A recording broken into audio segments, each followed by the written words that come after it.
ഇന്ന്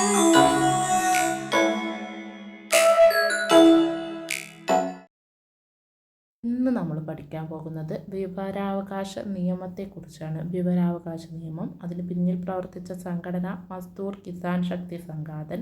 അത് നിലവിൽ വരുന്നത് 2005 ഒക്ടോബർ 12-നാണ്. അതിൻ്റെ ഫീസ്, നമ്മളതറിയാൻ വേണ്ടിയിട്ട് കൊടുക്കേണ്ട ഫീസ് 10 രൂപയാണ്. അതിൻ്റെ ഫീസ് 30 ദിവസത്തിനുള്ളിൽ എന്ത് ചെയ്യണം? നമുക്ക് മറുപടി ലഭിക്കണം. ഒരാളുടെ ജീവനെയോ അല്ലെങ്കിൽ സ്വാതന്ത്ര്യത്തിനെയോ സംബന്ധിച്ചിട്ടുള്ള വിവരമാണെങ്കിൽ അത് നമുക്ക് 48 മണിക്കൂറിനുള്ളിൽ ലഭ്യമാക്കണം. ചില പ്രധാനപ്പെട്ട വകുപ്പുകളുണ്ട്. വകുപ്പ് 4 പൊതു അധികാരികളുടെ ബാധ്യതയാണ്. വകുപ്പ് 6 വിവരങ്ങൾ ലഭിക്കുന്നതിനുള്ള അപേക്ഷ, നമ്മൾ കൊടുക്കുന്ന അപേക്ഷ, അതാണ് വകുപ്പ് 6 പ്രതിപാദിച്ചിട്ടുള്ളത്. വകുപ്പ് 8 വെളിപ്പെടുത്താൻ പാടില്ലാത്തവയെക്കുറിച്ചാണ്. വകുപ്പ് 19 അപ്പീലിനെ കുറിച്ചിട്ടാണ്. സംസ്ഥാന വിവരാവകാശ കമ്മീഷൻ അംഗങ്ങളെ നിയമിക്കുന്നത് ഗവർണറാണ്. അവരുടെ കാലാവധി എന്ന് പറയുന്നത് 5 വർഷം അല്ലെങ്കിൽ 65 വയസ്സ് വരെയാണ്.